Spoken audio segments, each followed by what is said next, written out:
thousands and thousands of pictures of that face looks like. So the whole face is an AI reconstruction. It uses deep learning. That's why it's called a deep fake. Like, just manipulating or remorphing or retargeting a face, that's not a deep fake. I don't think there's any machine learning involved in these shots. I think they are filming a mouth, and they're trying to match up the cadence and the rhythm of the words to the chin movements of the news anchor, and they're just replacing his mouth with new lips. So you watch closely, sometimes the lips slide up and down the face, and the cheeks here don't react. There's nothing happening in the cheeks that match the lips. And you can kind of see almost like a soft feathered mask around the lips, and they kind of float there in that face, in that soft feathered mask. But the part where she smiles, where she turns and looks at the other news anchor at the end and smiles, that's going from the composited footage to the real footage when she turns her head there. And it stays real for the rest of that moment. Here comes so that's fake, and then boom, that's real. Okay.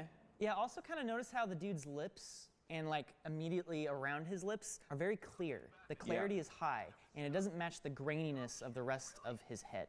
And you know, they could have deep faked the entire face, then just cut out the mouth and stuck the mouth back on too. That is a possibility. I mean, that was what I initially thought, specifically because they were saying they did a deep fake. So I was going in under the assumption that they actually did do some sort of deep fake. You are the deep fake expert here, and you're saying it's not a deep fake. The reason I don't think they did a deep fake and then cut out the lips and stuck the lips back in is because of the teeth. The teeth look pretty good. In fact, they look very clear. And yeah, you can have clear teeth in a deepfake, but it's just something about the clarity and the way the lips move across them. It doesn't look like a deepfake to me. Remember when you gave Tupac a center tooth? Yeah. And called him Toothpac?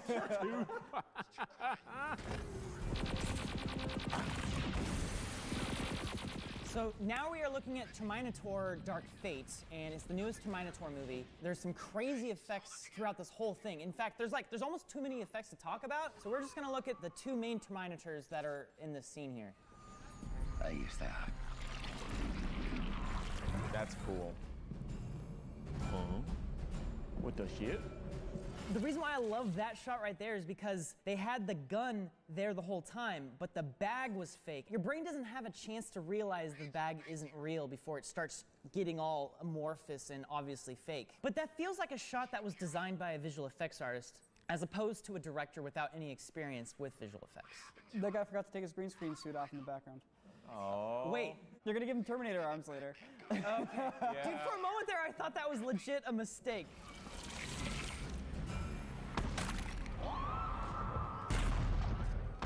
Look at those beautiful hits.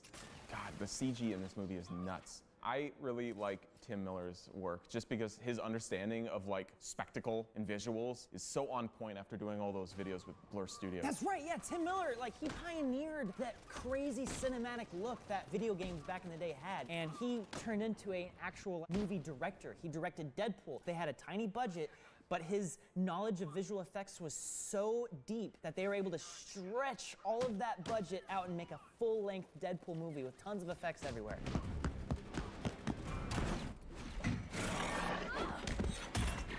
They're very, very ballsy with their digital doubles in this now. They're just like, straight up, there's one right there. Yeah, there's a lot of digital doubles going on here. Sometimes they look great, and sometimes it comes down to that physics thing where you need them to move in a way that things don't quite move, and like it stands out a little bit.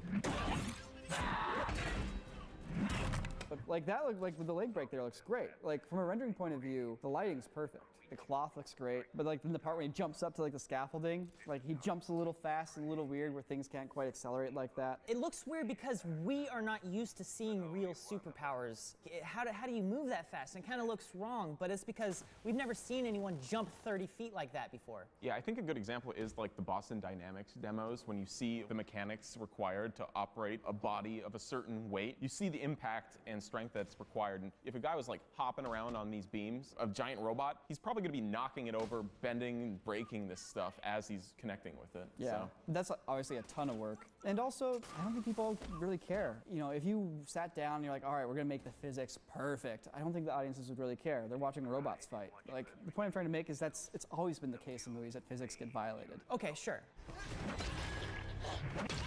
Oh man. Yeah, this is what I want to see here. I was just like, oh god. I love the ferrofluid effect. Look at that, When crazy. it stands up, yeah. See that kick there where she went into that cabinet? Like, that looked good in my opinion. That had the right kind of speed and momentum.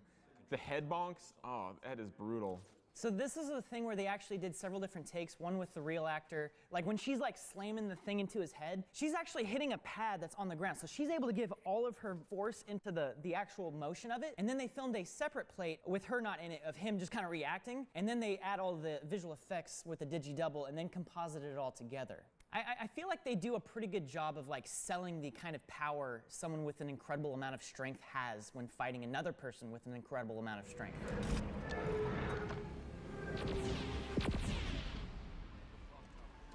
That future never happened because I stopped it. I don't even think it's de-aging, man. It's just, I'm watching this and I'm just like, this is unreal. Like, look at that. Whoa. We're looking at Sarah Connor as she was in Terminator 2. We're looking at John Connor as he was in Terminator 2. They even got like the perfect like 90s sunglasses for Arnold. It's by far the hardest work we've done on Wow. humans. Whoa! Wow. Hold the phone. The Hold kid up. was 100% CG. Okay, there is a real person there. With the headband, They did the full body track and a clothing track for some reason. I think they were just like, we want the option to do full CG in case something goes crazy. Yeah, so his hair is CG there. You know, it seems like an easy thing. Oh, keep the hair for real and then just replace the face. But how like the hair is leaving a shadow on the face, how it interacts with the face, sometimes it's easier just to make the hair CG as well. I'll say it's nice watching a VFX shot like this that just works. That completely surpasses the uncanny valley for me. Yeah, this is perfect. It's on the other Like side. nothing about that is triggering my evolutionary senses of like, that's not a human. Also, I love the casting of the Arnold body double because he looks exactly like Arnold. Hold on, we just found our next piece of merchandise. Frickin' chin strap, skull cap, motion tracking corridor hats. If you want to get the latest in streetwear, you should wear one of those. My strength alone can't do it. All right, Is there anything you can do to help? last clip, guys. It's one shot. It's one shot from the old Do not Hercules miss a movie chance. starring Lou Ferrigno. Those pecs could gouge your eyes out. But I don't know what this effect is yet. I don't even know what you're trying to show us here. The optical printing Classic little effects right optical there. light effects. Yeah, here we go. Do that rainbow square. He's going big. Using magic to make him giant. Yeah. No green screens here. He's just growing giant. Wait. I know it. I know what's going on. I know what's think I do going on. too. I know I do what's going on. too. I got it. The camera's just moving closer. Yeah. Yeah. But here's the thing. That's how it would actually physically work if you were to suddenly get large. You're now looking up at the thing, which is the same exact perspective shift as pushing the camera into that person. So it's pretty obvious how they did this. The camera's just moving closer to him on the beach, so it looks like he's getting bigger. But it's a separate shot. Well, the foreground there is probably just a single picture that's been stuck over the frame. And you can tell because she's not moving at all, the woman casting the spell, and they cover that up with a magic square rainbow. So you can't tell she's moving, and that helps sell the scale. And then beyond that little still frame in the foreground is just a camera pushing in towards Hercules as it gets bigger. The number of people watching this video right now that are not subscribed are literally half. What? Every week we say subscribe. No one subscribes. Every week we politely ask, subscribe. We know how many of you are not subscribed. We know these things, and yet you continue to ignore us. What's the point? I don't even know what I'm doing anymore. You know, don't subscribe. Fine. Delete the YouTube app off your phone. Don't ever watch this video. You're free to do as you please. Just go on, live your life. Be free. Are those CGI tears? I don't know. Just go. I don't know. If you're not going to subscribe, just do whatever you're going to do. Get it over with. They're not subscribing. What's it going to take? What's it going to take? How many bells are you going to have to ring? This is it. This is the last time I ever ask you to say subscribe. Unless this changes, this might be it. Okay, Sam? This is Are the you last all right? subscribing push I'm going to do until things change. And I'm not the one who has to change, it's you.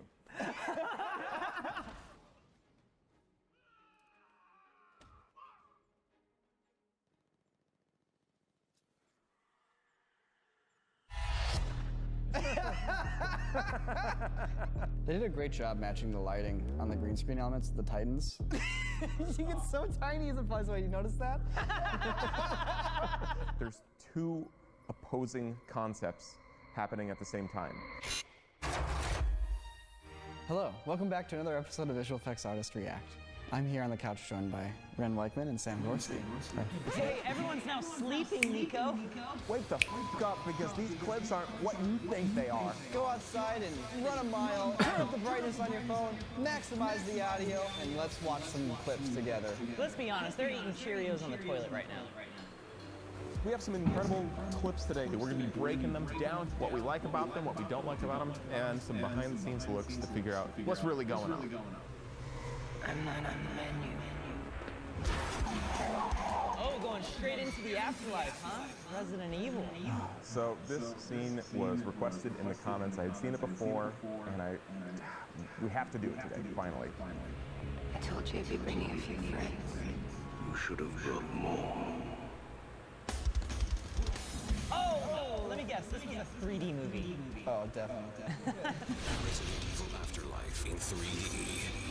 This is back right in the heart of the era of, 3D movies, and I was honestly kind of always a fan of 3D movies, unless they did the stupid gimmicky stuff like, ooh, it comes out of the TV screen. This one's pretty janky.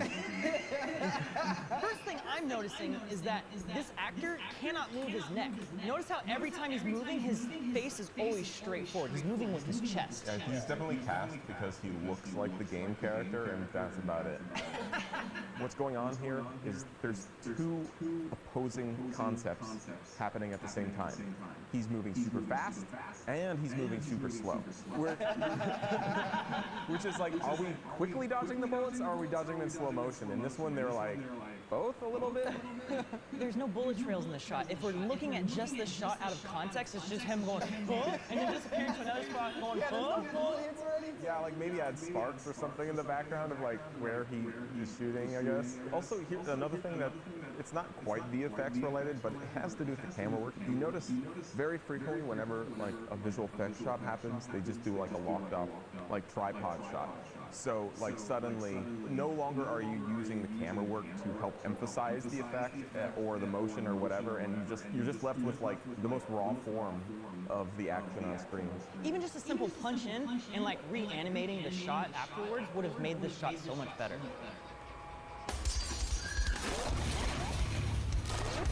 This dodging, I actually kind of like. This has the impact that a shot like this is supposed to have. Exactly. They're adding like that punchy distortion, and it just gives the shot energy that I like. The other shot didn't have that energy.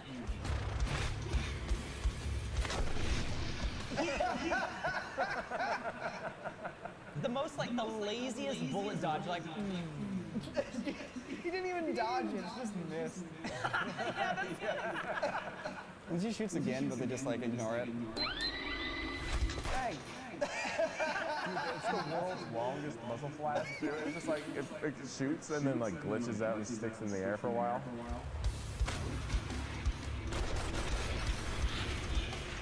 The 3 bullets that go by super fast, like she goes like, Yeah, those 2 bullets. How'd you fire 2 bullets so fast like it's just a part. like the double bullet, like 2 bullets got packed into one casing. They both came out. Oh, right into the tubes.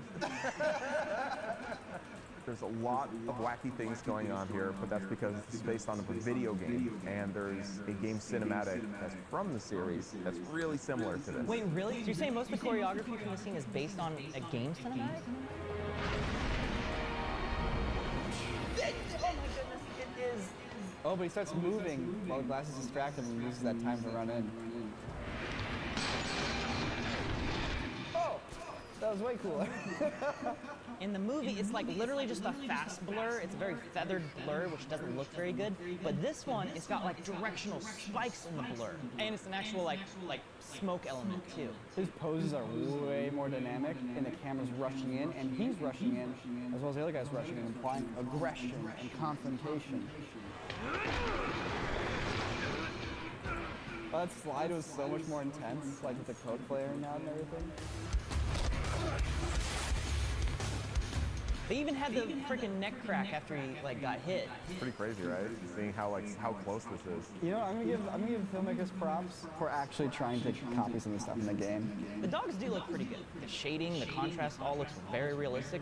I think they actually had real dogs on set with makeup and costumes, which is really cool. Oh. And then they did CG additions. I think once again it goes to show like when you can mix practical and visual effects, it will stand up. Like even now, 10, 11 years later, it still stands up, even if a lot of the rest of the scene doesn't. There is probably a whole lot of context that we're missing. There may have been a lot of issues on set with budget. Maybe they didn't have enough budget to really put a lot of money to make this scene better. Maybe the effects artists were behind on time.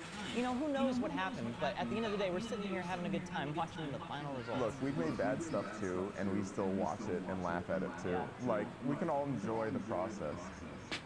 Where do you think we get these clips from? Do they just come to us like ideas, randomly? No, actually they come from the comments. So if there's a clip you want to see or want us to react to, let us know in the comments below.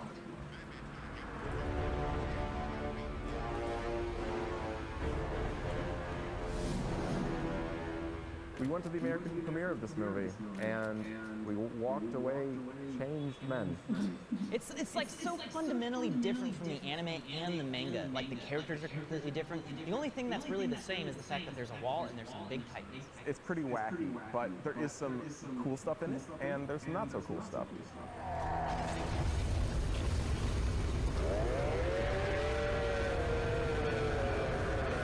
This is actually pretty cool.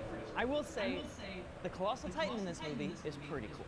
It's a big-ass puppet they made. Everything around it is CG, but the Colossal Titan itself is this huge, rubbery puppet that's being controlled by 3 or 4 people on a green screen. You probably understand that when you have a lot of computer-generated characters, it takes a lot of time and effort to make that a reality, therefore it costs a lot of money. And I imagine this movie didn't have that kind of budget to do all of that. So they resorted to basically having all of their Titans be real people.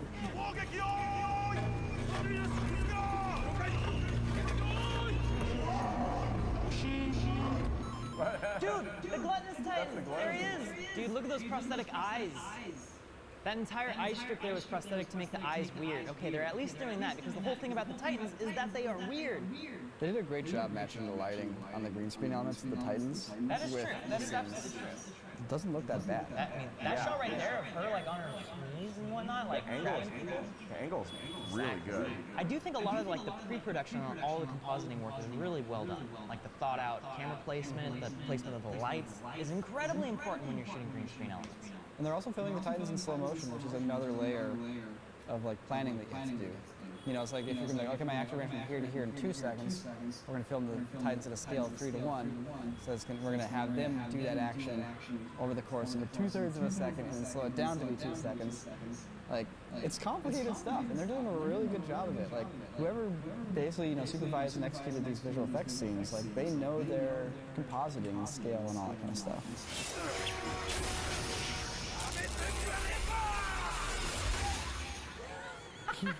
Just a little 360 in After Effects right there. Yeah. Sorry, he hits it, it's like, Honestly, if we were to make an Attack on Titan thing, it'd probably be about the same. I'd be pretty pleased if it looked this good, but at the same time, just the mere nature of what they do isn't something that you can really replicate in real life. That's the whole reason why it starts as an anime. You can achieve those things. Yeah, it's such inorganic motion for people to actually perform.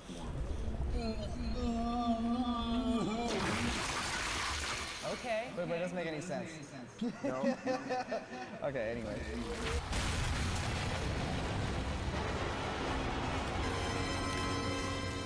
There we go. That's a cool There shot. we go. That's a sweet shot.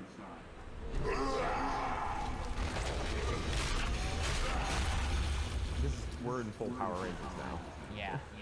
This is basically just Power Rangers with flesh costumes. Oh, they did! I was about to. You don't do a Power Rangers action scene without a double drop kick action move, and he did it. And it's just her reaction is your reaction. It's the quintessential move. And the funny thing is, Attack on Titan is at its core Power Rangers, Ultraman, Voltron thing. It's just flesh mechs. Yeah. Straight up. They're flashbacks. And like you're like, oh my god, it's the same old thing with a new twist. But that's how you do it, you know? It's how you write stories. I mean, honestly, the visual effects in this movie are totally good enough for an Attack on Titan movie. If only the movie itself had stuck to like some of the story ideas that actually made Attack on Titan special. We have 62.9% of you guys are subscribed. Thank you for subscribing. That's I awesome. appreciate it. That is, you know what? I'm not gonna call out the people who are not subscribed.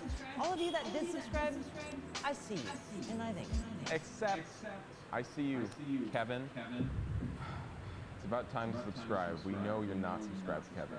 Kevin, I wasn't gonna mention it, but I noticed too. Classic Kevin. You should let me go.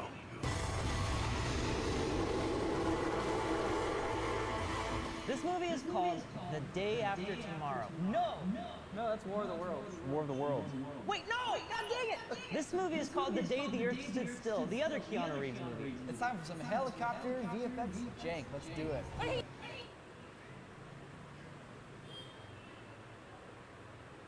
Ah, helicopter stuck out of me! Surprise helicopter.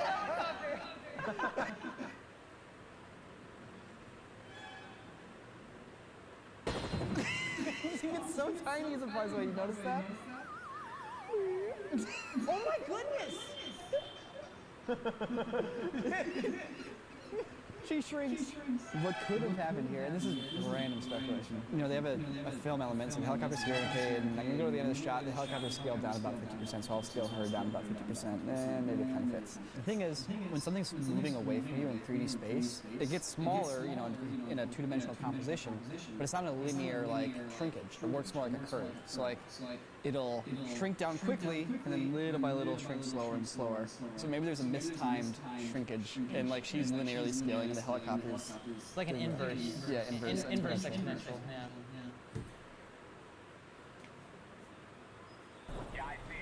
I love this helicopter cockpit point of view also. It's just like it's just really shaky. Helicopters are not that shaky. Helicopters vibrate, but they're not like...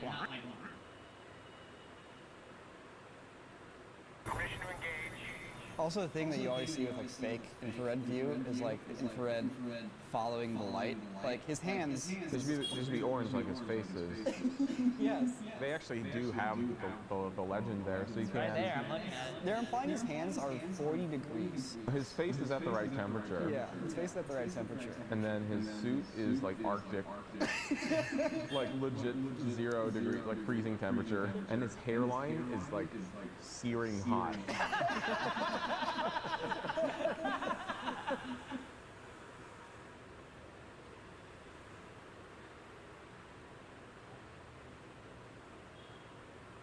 Oh, hold up there. So as these two helicopters are approaching, it's a tracking issue, and just watching it first go, it looks off. Somebody thought, you know what? Shaky camera. Let's just shake the camera when we film it. So what happens when you shake the camera is, well, now you got to go through and track everything and track the shake back in. But then they have this other object, which is the helicopter, that they want to see through the cockpit window. But you're beholden to the motion that you got on the set because you filmed it with a shaky camera. And they're like, well, we can't have that helicopter shaking all over the place, can we? We need to be able to see it. And now you have a totally disconnected graphic that's not tracked into the scene at all. You have a background that's not really tracked to the shaky camera either. It's 3 levels of independent motion. Anyways, I'm just ragging on this movie because it's an easy target. That being said, this movie does have some really cool effects in it. Have you guys seen the whole trailer getting dissolved by the nanobots? The camera maintains its momentum as it follows the truck, and the truck literally like disintegrates, and pieces of it break off before those pieces disintegrate, and then that cloud, that swarm of nanobots just floats away.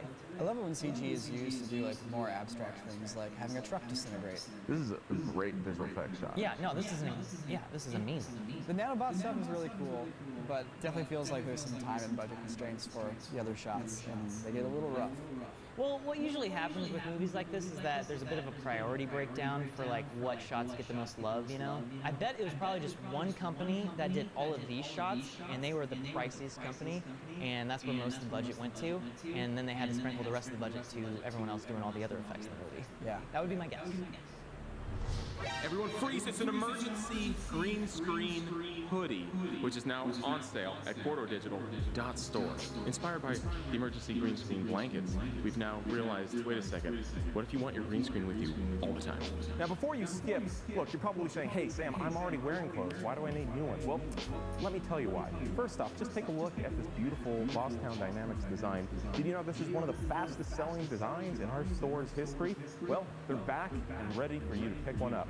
Not to mention, it's almost summer. A Hawaiian shirt is going to look sweet on you. And our custom Hawaiian shirts are perfect for letting everyone know that you're into fun, you're into partying. Also, you can render out a cool shot.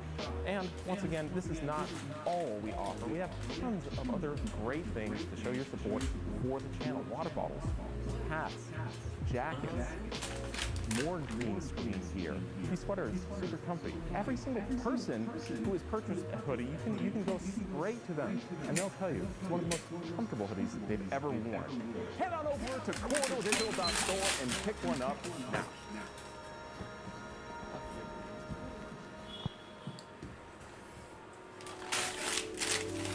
Wow, okay, that was a lot more roasting than I anticipated, but that was some fun roasting. If you guys worked on any of these movies, I'm sorry, but hopefully you aren't upset. Thanks for watching, we appreciate it. We'll be back here next week with another episode of Visual Effects Artist React. Until then, subscribe so you don't miss out. Hit that doorbell.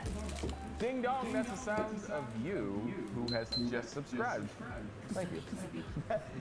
Ding dong. Ding ding!